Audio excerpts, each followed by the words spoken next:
My never say ma PENDREAM TV. PENDREAM TV there, osia dem yopo.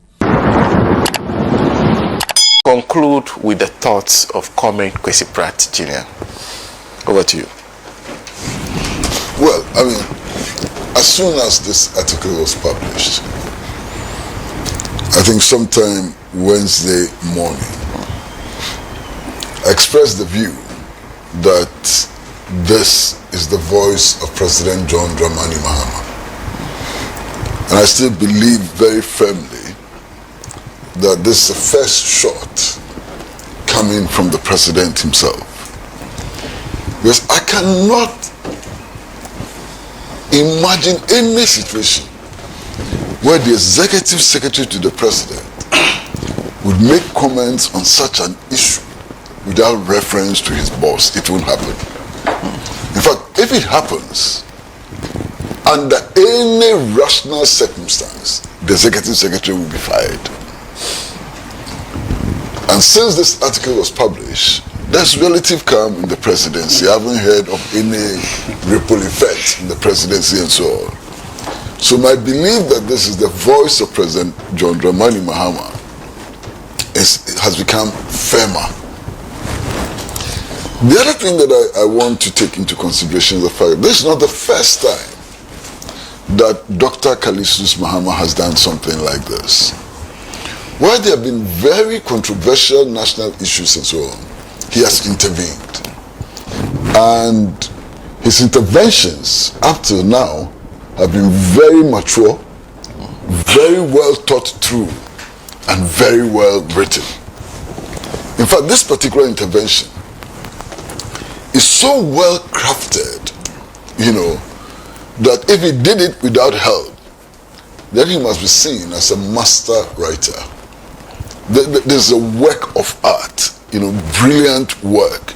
And you can't take that away from Dr. Callistus Mahama. You see, this morning, even around this table, that all of my colleagues say that, it's okay to be ambitious. There's nothing wrong to be ambitious. Ambition is fine and so on. I completely disagree. Some ambitions betray mental instability. Clear. Some ambitions betray mental instability. Some ambitions are detrimental to the national good, to the common good. Some ambitions really portray those who carry them as nothing more than idiots. That's a fact. Look, in my lifetime, not too long ago, there was a man who fancied himself as the reincarnation of Jesus Christ, and who made Jowulu his home. He became known popularly as Jesus Christ of Jowulu.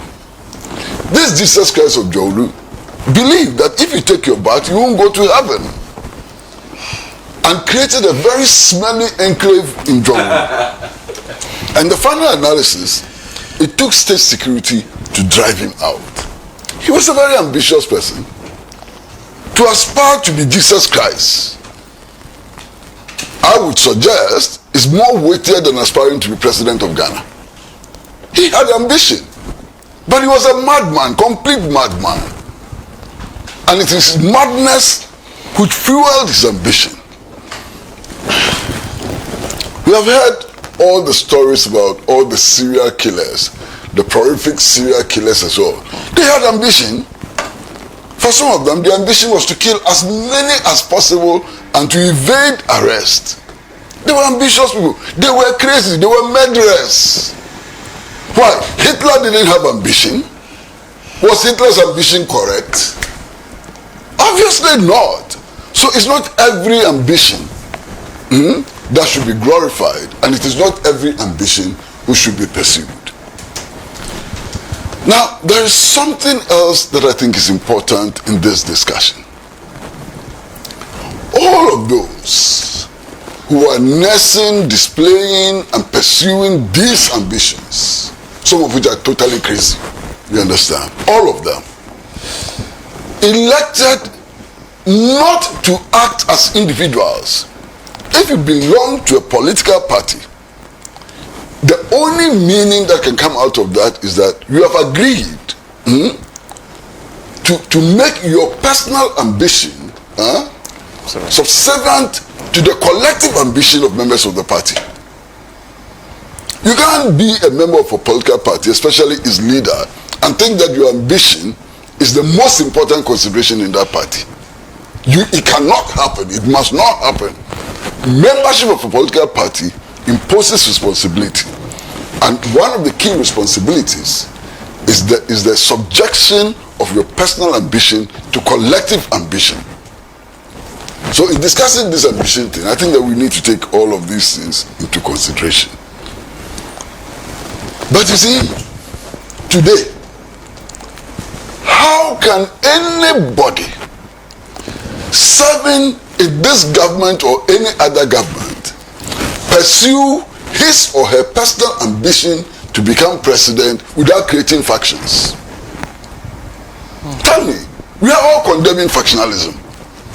You cannot pursue these ambitions, some of which are totally reckless, without creating factions. And Honorable, you are a member of parliament, you know, I'm not the one to tell you that factions have emerged in the National Democratic Congress today. Yes. And if I lie, tell me, tell our listeners, tell the viewers. Today, if you go to any state institution which believes that it has not been adequately resourced, or that funds for its projects have not come in time and so on, what is the explanation which is given? The only explanation which is given, and all of you know, the only explanation which is given is that Atufosin wants to be president, and because he sees me as a possible rival, or because he thinks I'm supporting his opponent, he's crippling my ministry and he's crippling my department. This is common knowledge. So why are we hiding from it?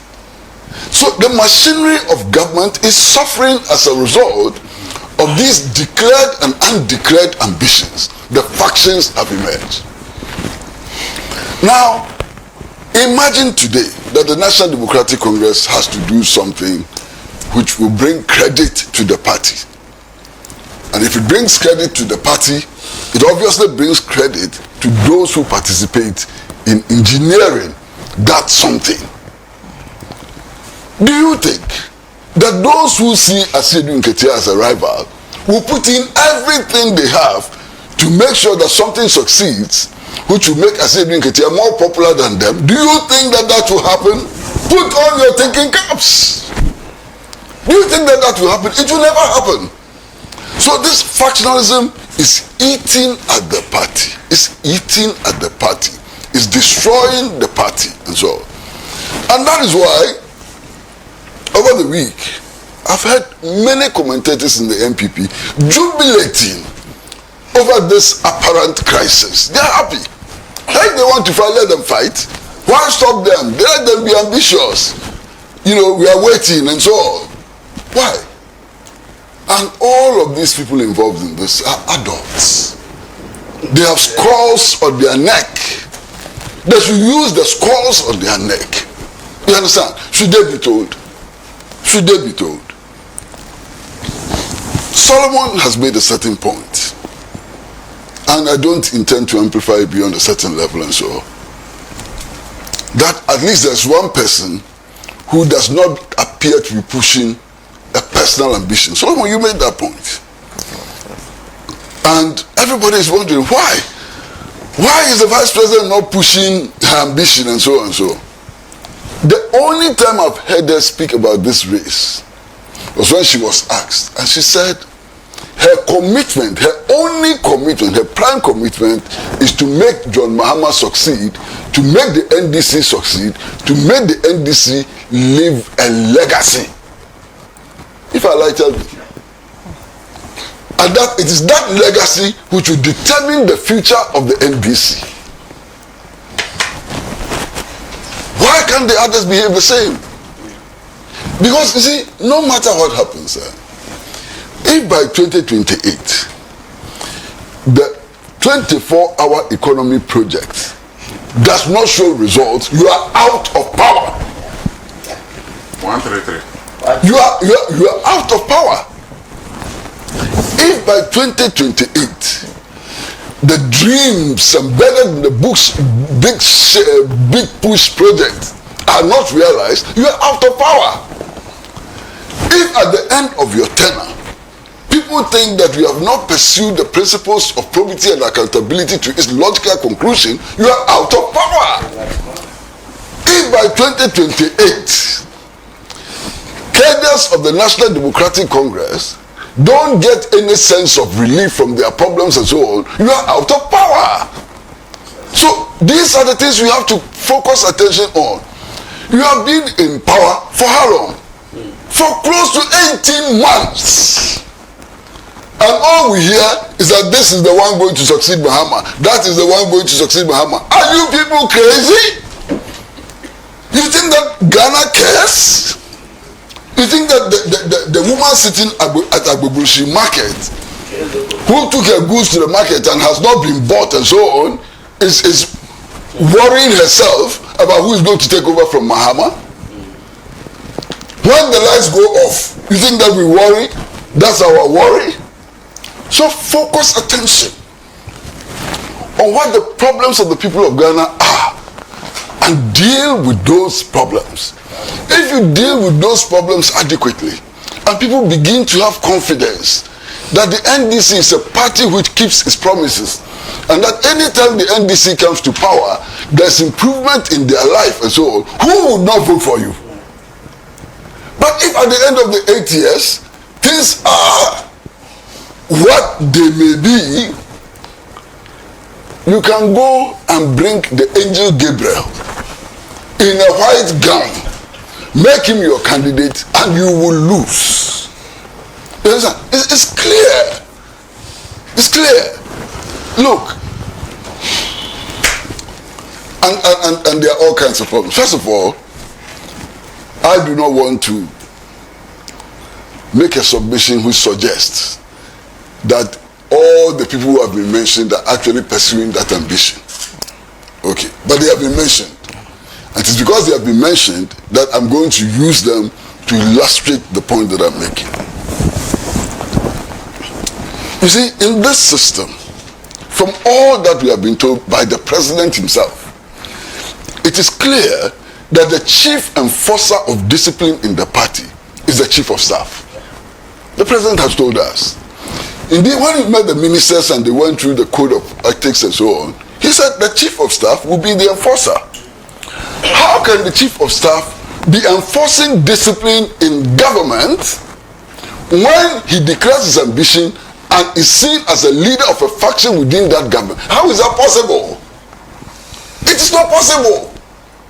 He cannot effectively function as a chief of staff and at the same time function as a person nursing an ambition to replace, the sitting president.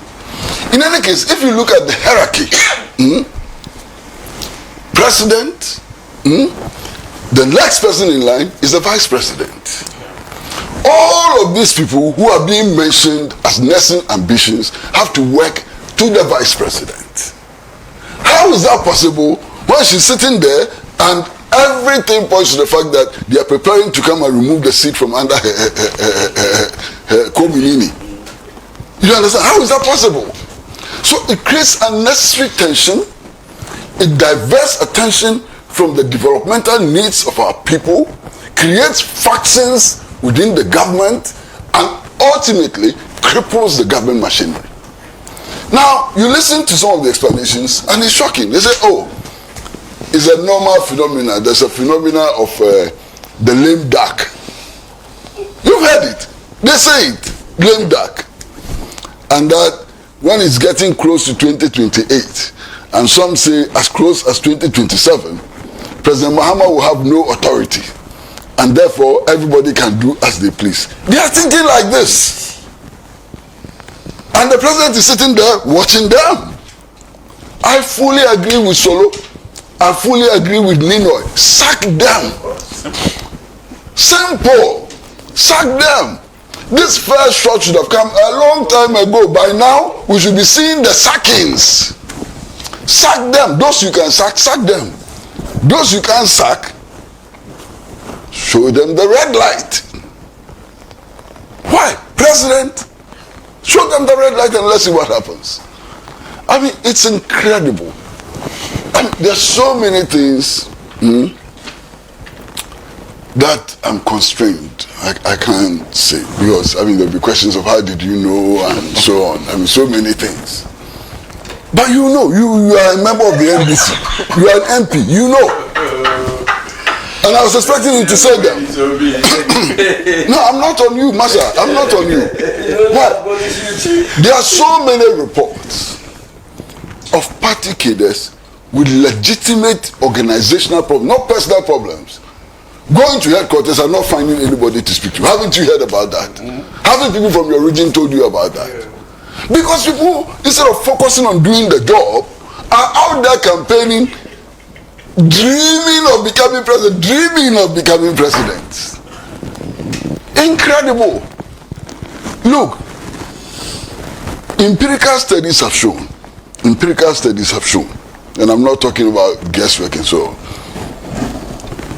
all of the survey agencies and so on have shown that to be president of Ghana, the minimum amount you need is $100 million. Huh? So you know. You know. So if you appoint a minister or appoint a chief executive of a state organization so on, and is nursing this ambition, it means that he's going to have $100 million in his back pocket. How is a person going to get $100 million in his back pocket and still ensure that the business of government is carried on successfully? Think about it. So what is happening is reckless in the extreme. What is happening is not in the interest of the NDC, and what is happening cannot be in the interest of the people of Ghana. And it is about time leaders in that party make a choice. They have to make a choice. They either want to fulfill their personal ambition, which may not necessarily be party ambition, and which may not necessarily be national ambition. You see, because there's no way personal ambition can easily translate into party ambition and national ambition. It is not.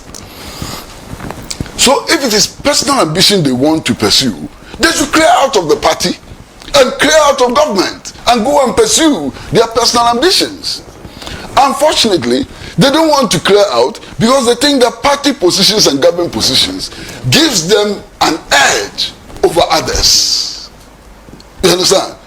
Because they also know that being in party leadership and government positions and so on enables them, gives them access to state resources which may either directly or indirectly be used in nurturing their personal ambition.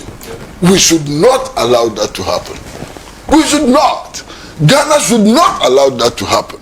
And President Mahama, more than anybody else, has a responsibility to himself and Ghana to ensure that these reckless, in most cases useless ambitions are nipped in the bud.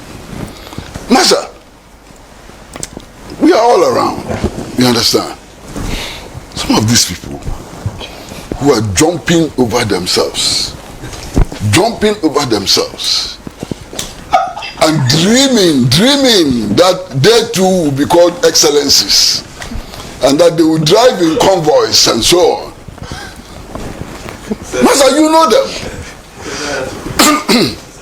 Some of them cannot string two sentences together. Two sentences. You know, Sana? If you don't know, you say it. Master, they can't string two sentences together. They want to be president. Why? They can't look at themselves. You see, this is the problem. Leadership is not the result of self-proclamation. Leadership is the result of hard work and sacrifice for the collective good. I'm sure a few of them, when they wake up in the morning, they go and stand in the mirror in their bedroom, they look at their faces, they turn their backs and so on, say, I look good. Say, I look good. President, then they touch their pockets, and then the pockets are a bit heavy. Something they there. Say, pocket 2 is not bad. I look good. My pocket is not bad, and so on. And then they start proclaiming themselves as future president. What is wrong with you? What is wrong with you? The other day I was discussing this matter. In fact, it was on Wednesday. And then somebody told me that, you see, it's not their fault. When they go out and people praise them and say, oh, you can be president and so on, they take it seriously. But if there's anybody who is taking such praise singing seriously, he is sick. He needs to have his head examined. Master, Nino, tell me the truth. How many times haven't you gone out and somebody come to you and say, oh, you are the best leader the NPP should have had? You haven't heard that before? Master, haven't you heard that before? Solomon, haven't you heard that? Senna, haven't you heard that before? And I told my own story. I'm driving in town. Somebody frantically stops me. So I park the car. And this elderly man comes to me and says, you are the problem of Ghana. I say, hey, how am I the problem of Ghana? He says, you haven't become president. You are sitting there and look at the people we are having. If you became president, this country would not have any problems. So, if because of that, I go and declare intention to become president of Ghana, what did you say of me? You're sick. Wouldn't you think that I am gagas? What? You see, and sometimes too, it's not their fault.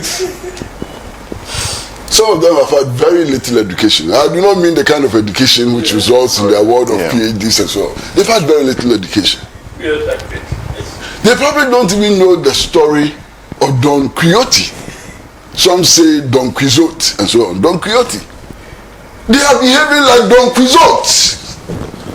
That is the behavior they are putting up. Don Quixote. They shouldn't waste our time. They shouldn't waste anybody's time. Why? Their recklessness is destroying so many things. And you see, I have said that the president has to put his foot down. But it's not just the president who has to put his foot down. The National Democratic Congress has a council of elders. The council of elders, can't they see what is happening? Look, there's a major debate about the direction of state policy. There's a major debate about all the projects that the NDC has started and so on. Go to social media. What is the debate about? The NDC, so-called NDC communicators and so on, are torn between dreamer number 1, dreamer number 2, and dreamer number 3. That is why they are spending all their effort, because it is more rewarding to support the ambitions of one of these Don Quixotes than to defend party policy. You understand? It has become far more rewarding to follow the Don Quixotes than even to follow John Dramani Mahama. I mean, the other day I was on one of these platforms and an NDC cadre actually said that he, and I'm sure all of you who are on those platforms, there are many people on that platform, saying that he doesn't worry about John Mahama. John Mahama's era has come, he's gone. And that is looking for somebody who has a future and who will be able to guarantee his future. And has a candidate, and therefore has a candidate. You allow this to persist, and this to take you into 2028 elections, you have lost. And I want to make some point. Master, if you take all of our elections, at least from 1992 to date, there's an argument you can make which says that nobody wins elections in Ghana. Governments lose elections, and it is governments losing elections which brings the opposition to power. It's a fact. You understand? So look, today all of us can point to the things that went wrong under the MPP administration. All of us. Even the MPP members and leaders know what went wrong, what led to their defeat. You understand? They know what went wrong, what went to their defeat. But you see, by 2028, 4 years would have passed since the MPP left office. There's a certain element which dulls people's memory. And what is happening now can be more important than what happened last year and so on. So people's focus is more likely to be on this 4-year period that we are giving to His Excellency John Dramani Mahama to manage the affairs of state, rather than the last 8 years before then. Wake up. You should wake up and take this reality into account. Take this reality into account. What is this? And in fact, what does it matter for the ordinary Ghanaian whether Senna becomes president or Solomon Owusu becomes president or Ninoy becomes president? What they want is a government which will repair roads and build roads. What they want is a government which will make it easier for them to send their children to school. What they want is a government which will make food cheaper. If not cheaper, at least stabilize the prices of food. You understand? What they want is to live in a community where there's no doomso and so on. Those are the things which must win elections. Not because some Don Quixote woke up in the morning, looked himself in the mirror and thought he was handsome. Wake up, my friends. Thank you. Thank you very much. And that concludes the very first discussion on this matter of the latest article penned by the Executive Secretary to the President. Of course, everybody around the table except for Honorable didn't make that point, but it didn't make that point. But there's the opinion that is the opinion. And yes. He made it first. Okay. But that was earlier. He made it very early when the article came out initially. That is the president speaking. That means that the president has an issue. So let me just go through a few comments so that we'll move on to the matter of the xenophobic attacks that are happening currently in South Africa and the concerns that have been expressed. If you just join us, this is a matter of all talk shows, Alaji and Alaji. Of course, we are live on Pan-African Television, live on Radio Gold. We are live on many other affiliate stations across the country. Let's move on to that discussion anyway. And I'll start with Ninoy on that one. Yeah. PENDREAM TV. Now, so far so good. Say open online portal e Ghana. Nipa share, nipa follow, nipa comment here. To my best of knowledge, without any biases, PENDREAM TV.